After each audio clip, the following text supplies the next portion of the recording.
I do personal styling services every now and then. It's something I enjoy, it's something people have asked for.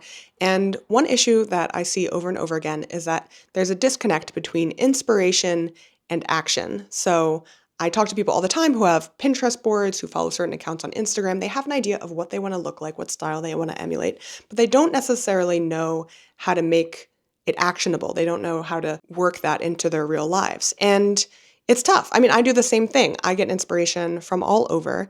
And I want to talk about how I actually use it because I'm not against copying by any means, but it's really hard to copy someone's style because you're not shaped like them, you don't look like them, you don't have the same lifestyle as them, and you don't have the same pieces as them. And buying those same pieces is not going to fix the problem. So I'm going to go through some images that I've gathered over the past couple of weeks and talk about how I take in information from that inspiration in a very specific way and make it actionable for my outfits. First, I want to thank our sponsor for this video, ThredUp. I've been buying the majority of my clothes secondhand since I was in high school. It's not only eco-friendly, I think you can find really good quality clothing for a much better price than buying new. ThredUp is one of the biggest online secondhand destinations for women's clothes, shoes, and accessories. Every item is hand-processed and photographed by ThredUp, so what you see is exactly what you get. Candidly, I feel like a lot of what is my personal style comes from the fact that I buy clothes secondhand. Nowadays, I almost feel a little weird buying and wearing new clothes. It's like when I was in high school and I would come to school wearing a new pair of shoes, my friends would all stomp on them because they thought they were too pristine. They felt like they had to get them a little dirty. But I also feel like buying secondhand forces you to experiment and to not always go in with a very specific thing in mind when you're shopping. You have to be open to trying new things. Like I picked up this puffer shirt jacket thing, which I don't own anything like this, but I'm really excited to try to figure out how to wear it. It's vintage marmot. It was $25 on ThredUp, and their puffers nowadays go for about $200. They have great search functions on ThredUp. I looked up things by brand first, which is how I got this Alex Mill sweater. It was $98 on ThredUp, but their cardigans currently sell for about $170 on their website. And then I just sort of scrolled through the assorted brands category, which is where I found a couple of really cute patterned bags. I like the assorted brands category because it just has a fun sense of discovery, but if you want something specific, they also have an image search. While I was shopping for myself, I put together a list of favorites that you guys can peruse if you are interested in a curated selection, and I will leave a link to that collection in the description box below. Finally, you can use my code Persia50 to shop my favorites and get 50% off your first order, including free shipping. All right, let's get started. One of my inspirations actually for this video is from this account on Instagram. This gentleman, he has a little booklet, I'm sure you've probably seen it before, where it has a bunch of beautiful color combinations, and he essentially will pick one of the color combinations, it's 3 colors, and then base an outfit off of that. He makes it work. It looks great when he does it. I don't think I actually have a colorful enough wardrobe to do it myself. I like color, and I think I'm embracing that I like color more and more recently, especially in the winter. I find that people want to wear color. It brightens up your life a little bit when things are so dreary. But I do have a couple of color combinations I want to talk about that I really like that I use over and over again. So I saw this picture. It was posted by Men's Fudge, and I've been seeing this combination a lot for winter this year. And usually people say, you know, don't wear white after Labor Day or whatever, which is obviously made up. You can do whatever you want. But I have been seeing this navy coat and white pants combo, and I actually haven't tried it yet. And I just think this guy looks great, and I know that I have approximately the right pieces to do something like this. So here's my fairly close approximation of his outfit. The base I do like. I don't love the way my accessories are looking, so I'm going to change them up. And this is a couple things I want to highlight.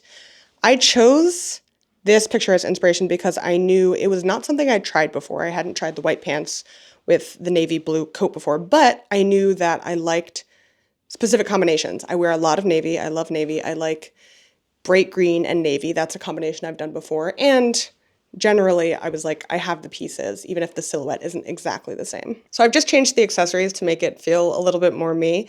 And now I've sort of doubled up on what I would call classic color combinations, especially for a Japanese city boy style. I have white with navy, and then I have orange with green, which I think always works so beautifully. And altogether, we also have a mixture of different families of clothing, I would say. So the coat, to me, it's very vintage. It's a little military. This and my shoes are more gorpy. They're more outdoor. And then these pants, I mean, these I got secondhand. I think they're like classic, something like Land's End or Anne Klein, you know, something very classic and actually kind of feminine. So altogether, I really like this kind of mixture. From this point on, also, I like to really sink my teeth into something and iterate on it. So I have another example of white pants and navy coat, which is styled slightly differently. I just find it makes dressing easier when you have just a couple of ideas that are top of mind at the moment, and you can play with that over and over again. No one's gonna bother you and be like, oh, you're wearing white pants and a navy coat again? I think this looks okay. I think we've captured the pop of color as the sweater, but I'm not gonna add a hat or a scarf right now because I'm overheating. I think this is a classic pitfall that I want to highlight, which is that I changed my white pants, if you can tell, to try to mirror his white pants, which are a little bit tighter in the leg than the last ones I was wearing, and longer. Now, this is the pitfall. I don't think you should try to emulate both the proportions of a style and the color combinations. Because like I said, you just don't own those pieces. And when you do, you're gonna run into issues with like this. So like I don't love the way my pants hit this shoe. When I style these pants, I wear them a little bit more high-waisted with something that's tight and tucked in so you can see my waist. Like the proportion I know works with these pants is not this proportion. So I think it works okay with the jacket. I'll show you without the jacket. I think it looks much worse. I don't know if you guys can tell, but it highlights my thighs in a way that I don't love. And yeah, with these pants, I'll show you the way I normally wear them. Okay, I just popped the button off these pants. But you have to imagine, anyway, I know my shape, and with something like this, I wear it high-waisted and tucked in. That just looks better on me. I really highly suggest not reinventing the wheel every time you get dressed.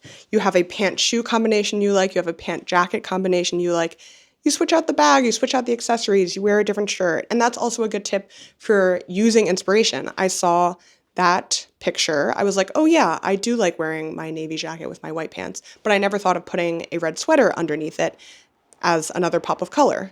And then I throw on my only sort of red colored sweater I have, and I have a new outfit. So it's just an easy way to sort of stay in your comfort zone, but come out with new outfit ideas. Taking a little bit of a break from styling because I got really overheated in my own room in my apartment where I can't control the heat, but I opened some windows and hopefully we can cool off a little bit, and then I'll try on some more outfits. One person I want to talk about is Daniel Baraka. He is just been posting amazing outfits recently, one of my main inspirations, and I want to talk about what I see in his outfits that I think is workable for me because, again, we're not shaped the same, we don't own any of the same clothing. The things I see that I felt like I have been able to implement is depth and tonality. So he has outfits that have so much depth in terms of layers. You can see 1, 2, 3 layers in a lot of his outfits. And I don't need to own any of the same pieces he does to try to emulate that in mine. I just need to know the building blocks. So let's look at some of these close-ups. Here you have a button-down shirt with a tie, a knit tie, so he's also adding texture. Texture is another thing I think that people should be paying attention to when I talk about different things to emulate. One being proportion, another being color, a third being texture. So he has yes, he has lots of texture in this. His button-down shirt seems to be corduroy. His tie is knit. Then he has a quilted puffer vest, I believe, and then a light jacket over that. He lives in Tennessee.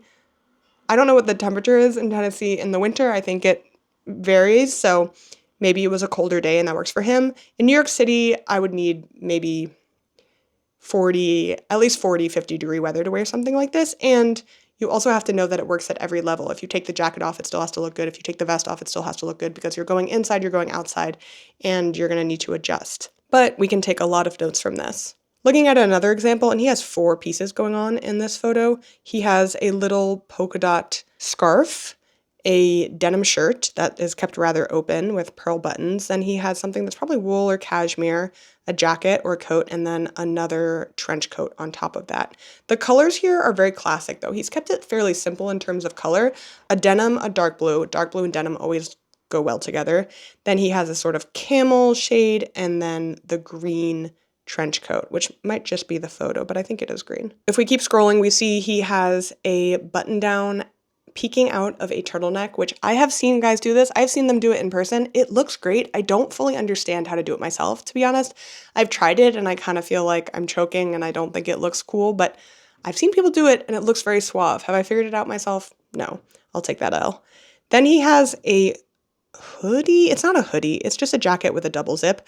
I love a double zip because I think, especially for me, like I said, with my body type, I don't like things to fall on hard lines like at the top of my thighs because that's where I'm widest.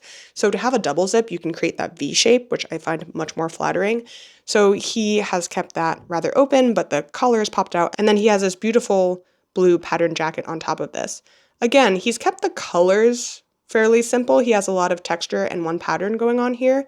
So that's something to take away from this as well. When you're looking at inspiration, this is something I really suggest, which is you need to be looking at it with a detailed eye. You can't just be like, it looks good, especially because so much of inspiration looks good because the photo is nice or the person is hot, and you have to be cognizant of that. Easy trap to fall into. Be like, oh, I want to dress like this, and it's just a hot guy in a t-shirt and jeans. Please be serious. Okay, so when you look at a photo like this, you have to think, what are the textures, what are the colors, what are the proportions? Like, you're almost gotta, that was just a big truck. You almost have to make a laundry list of what you're seeing here and break it down. And that's the only way you'll be able to actually emulate it. Instead of just being like, it looks good, I'm gonna vibe it out and try to see what I can do. You're gonna wind up disappointed. Another thing he likes, which I do a lot, is to wear the same color on top. So you'll wear a base layer that is, in this situation, kind of a yellowish camel color. Then you'll wear a jacket that's the same color. In this picture, we have a similar situation. So you have the jacket and the vest, which are both green. You have white pants, and then you have brown shoes. So there's cohesion, but it's broken up in sort of a top and bottom way. This is a personal thing. I know a lot of people like to sandwich colors. I personally don't like to sandwich colors. I think this creates more cohesion and also elongates when you do similar colors up top. Like before, I was wearing my navy coat and a navy sweater, and then a different color, and then a third color. I really like that as a color formula. And then you have outfits where he's wearing entirely blues, denim, navy blue, a little peak of a white t-shirt underneath the sweater, a polka dot scarf. He picks 2 out of 3 things to play with, right? He's not playing with color here, but he is playing with texture and pattern. Of course, he's not always doing this. Actually, in these pictures, this is a different thing I want to talk about. I really like matching colors from pants to shoes. Like I said, instead of sandwiching, I think that elongates. So here he has black pants, black shoes. Here he has blue pants, blue shoes. I love doing that. And then here again, we have a very tonal outfit. It's hard to say actually. It kind of looks like either dark gray or very dark blue, but it's almost entirely monochromatic except for a slightly lighter denim button-down shirt, I believe. Otherwise, he is playing mostly with texture, and the pants are pinstripe. So there's not a whole lot of pattern going on, but it is really about texture and layers here. Me personally, I'm trying to think. I don't wear full tonal outfits very much. I do rock a navy sweater and denim jeans all the time, which is a very simple way to do a tonal outfit, but I'm, to be honest, a pretty low effort dresser when it comes down to it. I love seeing people who are putting on a show. I get overwhelmed very easily with what I'm wearing physically. Like even my hair, that's also why I generally have short hairs, because I find my hair to be, what's the word? Overstimulating, to be honest. So I don't usually go too crazy. And if you're like me, I can throw on some more outfits, my understimulating outfits. Here's a sort of tonal combination that I like to wear, which is dark gray with black a lot of times. And here is my matching my pants to my shoes combination that I wear all the time, especially since I got both of these pieces in the last year. The pants were secondhand and the shoes I got in Japan. And yeah, I just find that they go well together. And like I said, once you find a pant and a shoe that works, you keep wearing it. I have been thinking more and more about getting that little Japanese book of color combinations, because as I branch out, like I didn't own any teal until I bought this, and then I was like, I think it goes with this sort of burnt orange, because you can see it here in the jacket. But then I was like, what do I wear for pants? I was a little stymied. I went for jeans because that's, it's classic, but I would like to see what's in the book. Before we wrap up, I have a couple of more images that I wanted to go through and talk about how I would use them as inspiration. The first one is from this Instagram account that I love. I believe he's Korean, and he does some of the most classic color combinations you can find, and also with pieces that are easily accessible to most people. So this look in particular, I think, is super easy to replicate, especially in terms of color combinations. You have the lighter blue denim shirt, the darker blue denim jacket, this army green almost looks like a fishtail parka, and then you have the khaki or tan pants and darker brown shoes. So you can see he's playing with like color families. He pairs the tan pants with the brown shoes. He has the lighter blue shirt with the darker blue jacket, and then ties it all together with an army green. I have also seen him wear a pop of color really nicely. I think he has like a purple knit beanie that he wears. I think it's nice. It breaks you out of that very traditional color pairing that often he'll go for. Another instance of this that I found in one of my magazines was this gentleman who is Parisian, and he's wearing, like I said, very classic brown shoes, dark denim, a quilted brown jacket, and then a tan trench coat over it. But I think this little lime green hat is just a genius touch. He also has a scarf, which adds some color, but I think the hat is the pièce de résistance. Some other pictures from my magazines. You have this woman who is pairing a gray sweater with black shoes and then has it seems like an exact match for this bright orangey red pants and scarf, and then a patterned, looks like a check bag. I think this is not something that I personally would wear or even would be able to with what I have in my closet, but I think it's a masterclass in wearing bright colors, but not in like the most poppy in your face way. Someone I know in real life, but who was also recently featured in Popeye, Jans, he always looks good, and he does pop of color really, really well. In this picture, he's doing a couple of things, which I like. Again, we have that brown shoe paired with khaki pants. Just put that in your back pocket. You can use that whenever. He has a army green bag, and the hat, I don't know if it's orange or red. And then on the top, you have two pieces that are pretty much the same color. So they're both a navy jacket and a navy striped rugby polo is what it looks like. So this is just like bringing it all together, right? We have a couple of color combinations that you can use over and over again. You have the matching of the two top layers together, and then you have an accessory with a color that you know is essentially a neutral. It goes with brown and tan and blue really well. And then you have one accessory that is a little bit more of a shock to the senses, which brings a lot more interest to the outfit in the hat. So that is it. Thank you so much for watching this video, and thank you to ThreadUp for sponsoring it. If you guys are interested, you can tap my link and use my code Persia50 to either shop something from my favorites or find something for yourself.